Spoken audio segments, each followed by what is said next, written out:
Hello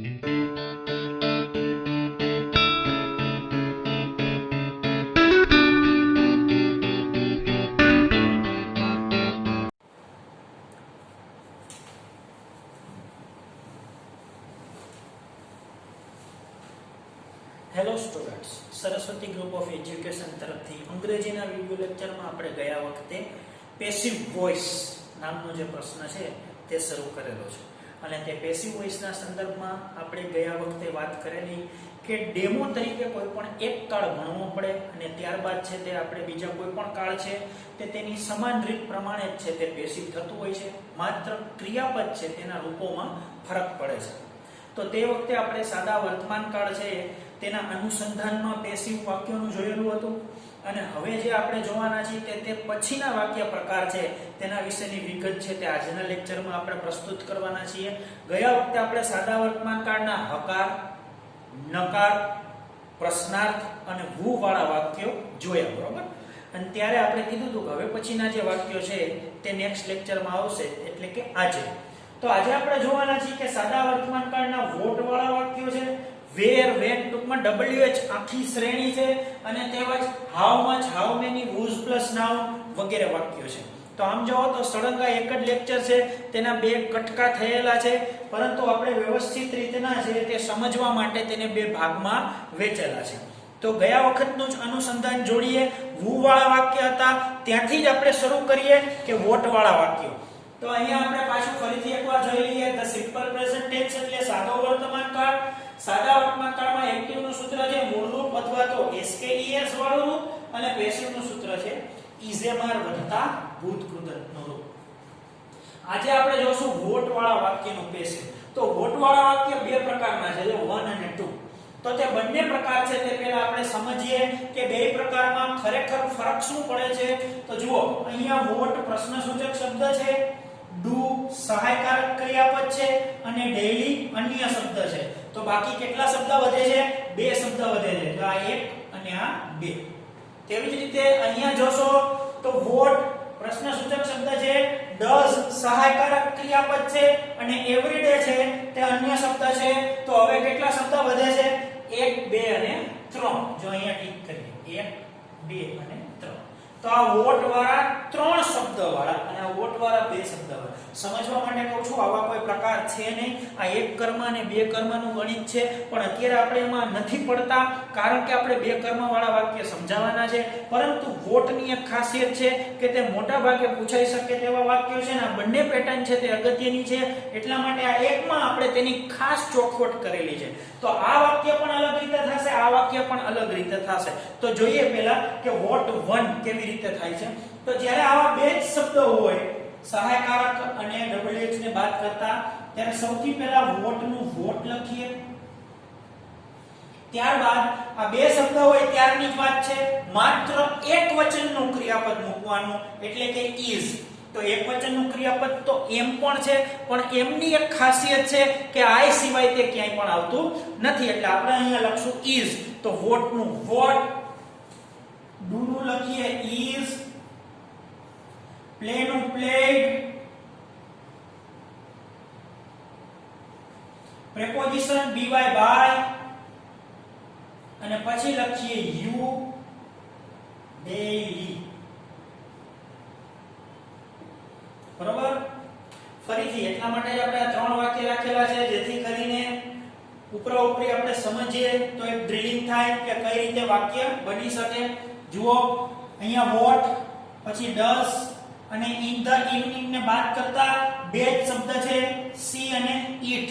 તો આ પ્રકારના વાક્યમાં વોટ ની નીચે વોટ લખવાનું, ડુ કે ડઝ ની નીચે ફરજિયાત is લખવાનું કારણ કે એક વચનનું રૂપ મૂકવાનું છે, એટલે અહીંયા લખીએ is.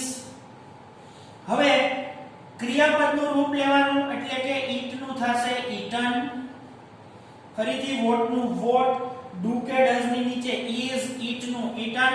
હવે આ કર્મ છે તે આમ લઈ જવાનું એટલે પ્રેપોઝિશન by પહેલા લખવાનું અને પછી her લખવાનું, by her, અને પછી છેલ્લે લખવાનું in the evening.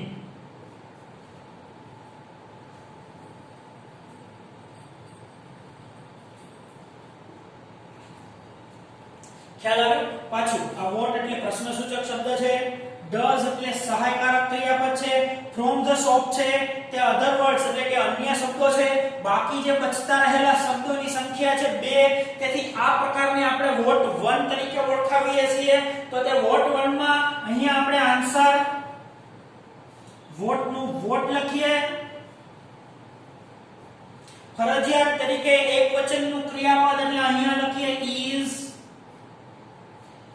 હવે ક્રિયાપદનું રૂપ એટલે buy બાય નું ભૂતકૃદંત થશે bought. પ્રેપોઝિશન મૂકવું પડશે એટલે he ઓલી બાજુ જાય એની પહેલા by બાય, he નું થશે him અને from the shop અન્ય શબ્દો. ખ્યાલ આવ્યો બરોબર? તો આ જ રીતે છે તે વોટ વાળા બે એટલે કે બીજા નંબરના વાક્યો કેવી રીતે થાય?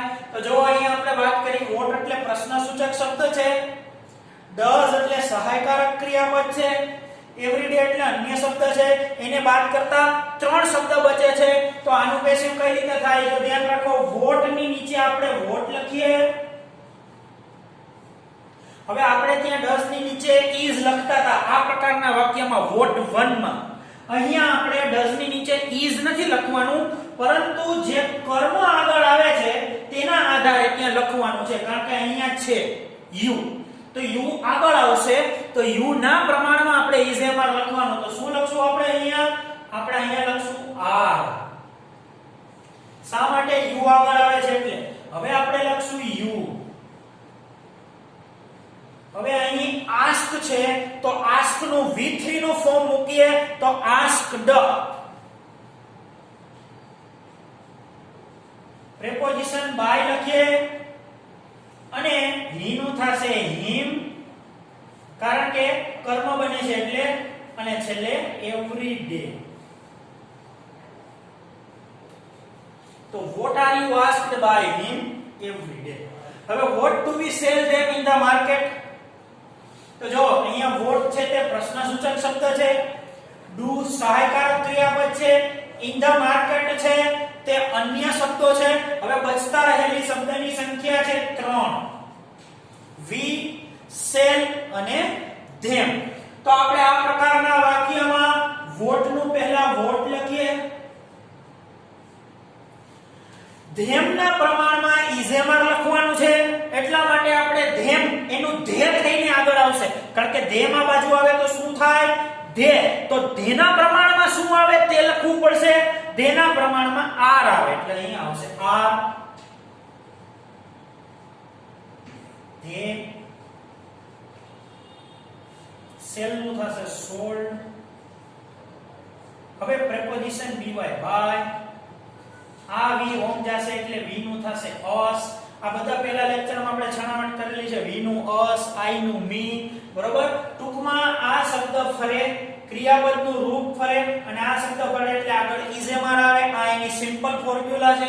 us લખીએ અને પછી છેલ્લે લખવાનું છે in the market.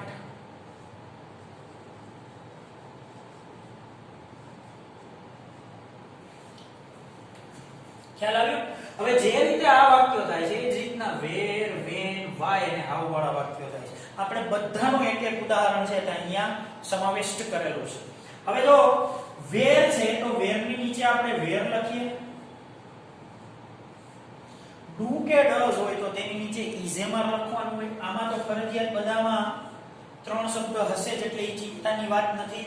તે માત્ર વોટ પૂરતું જ મર્યાદિત છે. અહીંયા તો 3 શબ્દ ફરજિયાત છે. આ બધાની પેટર્ન જ એ રીતની છે. હવે જો the car ના પ્રમાણમાં મારે do ની નીચે લખવાનું છે is. હવે આગળ આવશે the car. હવે પાર્ક નું થશે પાર્કડ. પ્રેપોઝિશન લખશું ત્યારે લખશું by by. તો where is the car parked? by by. હવે you ગમે તે બાજુ જાય you જ રી એટલે અહીંયા લખવાનું છે you અને છેલ્લે લખશું daily. તો જો where is the car parked by you daily. તે જ રીતના when વાળું વાક્ય છે તો સૌથી પહેલા when નું લખશું when. ડુ કે ડઝ છે તેની નીચે આપણે ઇઝ એમ આર લખવાનું છે, તો ધ વર્ક છે તેના પ્રમાણમાં આપણે ઇઝ લખવું પડશે કારણ કે ધ વર્ક આગળ આવશે, તો અહીંયા લખશું ઇઝ. હવે ધ વર્ક શબ્દ આપણે લખવાનું છે, ત્યારબાદ આ ફિનિશ ક્રિયાપદ છે તેનું V3 નું રૂપ મૂકવાનું છે એટલે કે finished.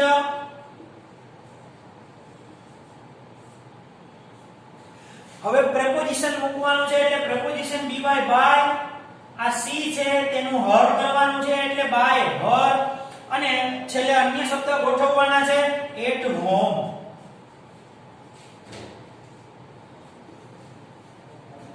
How do they learn English in the class? તો આ પણ તેવી રીતે થશે. સૌથી પહેલા how છે તે આપણે અહીંયા મૂકવાનું થશે. ઇંગ્લિશ ના પ્રમાણમાં ડુ કે ડઝ ની નીચે ઇઝ એમ આર એટલે અહીંયા આવશે ઇઝ, આગળ આવશે ઇંગ્લિશ કર્તા કર્મના સ્થાન पे. લર્ન છે એનું V2 થાય છે લર્ન્ટ, LEARNT.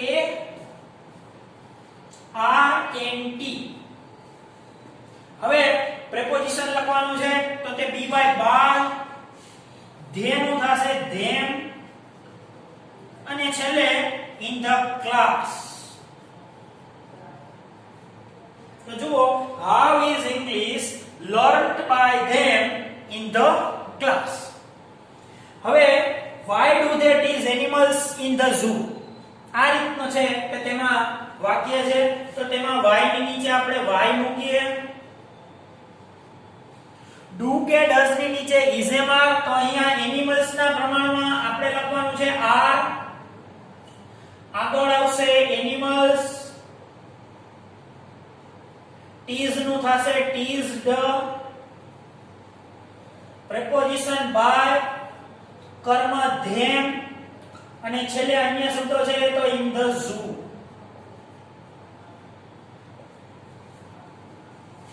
બરાબર. હવે how much, how many, whose plus noun, which plus noun વાળા વાક્ય છે તે કેવી રીતે થાય તો જોઈએ. તો જુઓ, હાઉ મચ અથવા તો હાઉ મેની સાથે જે શબ્દ જોડાયેલો હોય અથવા તો હુઝ સાથે, એ શબ્દ છે તેના સંયોજનમાં જ રહે છે, તેને અળગો કે અલગ કરવાનો હોતો નથી. તો અહીંયા સૌથી પહેલા આપણે હાઉ મચ વોટર નું હાઉ મચ વોટર લખવાનું.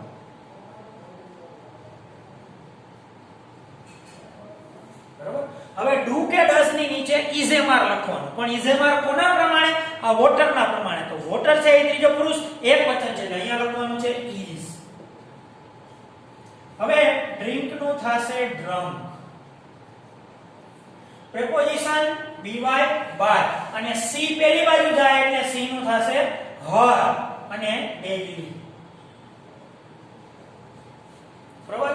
સી પેલી બાજુ જાય એટલે હર થાય કારણ કે આપણો કોષ્ટક પ્રમાણે સી નું હર. હવે જો હાઉ મેની કલર્સ, તો તેની નીચે આપણે લખશું હાઉ મેની કલર્સ, તો અહીંયા લખીએ હાઉ મેની કલર્સ.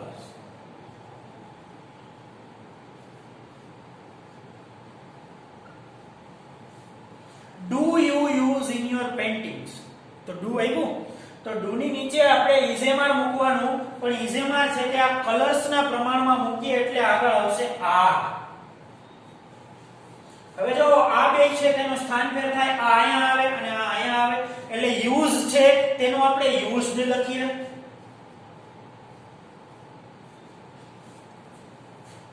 પ્રેપોઝિશન મૂકવાનું બી બાય, અને આ યુ છે એનો યુ એમને રહીએ કારણ કે કર્મના કોષ્ટકમાં યુ અને યુ બે ફેરફાર સમાંતર રહે છે. અને અહીંયા આવશે ઇન યોર પેઇન્ટિંગ્સ.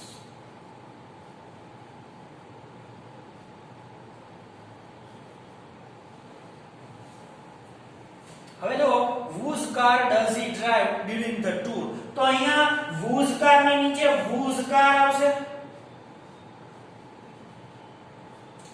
does ની નીચે is એમ આર મૂકવાનું, પણ કાર ના પ્રમાણમાં આપણે is એમ આર મૂકવાનું છે તો અહીંયા આવશે is. હવે આ drive નું થશે driven, અને him પેલી બાજુ જશે એટલે અહીંયા by him એમ કરીને લખવાનું, by him. અને during the tour તે અન્ય શબ્દ છે તો ત્યાં લખી નાખવાના.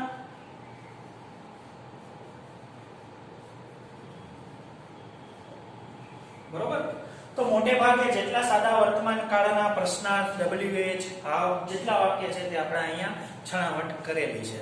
આજે તો જનરલી નિયમ કઈ છે નહીં, એટલે એકવાર CW માં અને એકવાર રફ નોટમાં આ રીતે આપણું હોમવર્ક રહેશે. વ્યવસ્થિત રીતના 2 વાર વિડિયો જોજો, સરસ રીતે પદક્રમ, કારણ કે હવે પછી બીજા કાળ હોય તો બધું નથી શીખવાનું, ખાલી અહીંયા ઇઝેમાર ની જગ્યાએ વોઝવેર મૂકી દઈએ તો તે સાદો ભૂતકાળ થઈ જાય. તો હવે પછીના વિડિયો લેક્ચર્સમાં આપણે અલગ અલગ જે કાળ છે તેના વાક્યો છે તે આપણે જોશું અને તેનું પેસિવ કરશું. ત્યારબાદ 2 કર્મવાળા વાક્યોની વાત છે તે આપણે જોવાના છીએ. તો આ જ રીતે જોડાયેલા રહો અને સરસ રીતે છે તે હોમવર્ક કરતા રહો અને ઘરે બેસી અને સારામાં સારી રીતે ભણો તેવી શુભેચ્છા સાથે આજના લેક્ચરને આપણે વિરામ આપીએ. 5-10 સેકન્ડ આપણે રાખીએ છીએ જેથી કરીને સ્ક્રીનશોટ લઈને લખવું હોય તો તમે લખી શકો.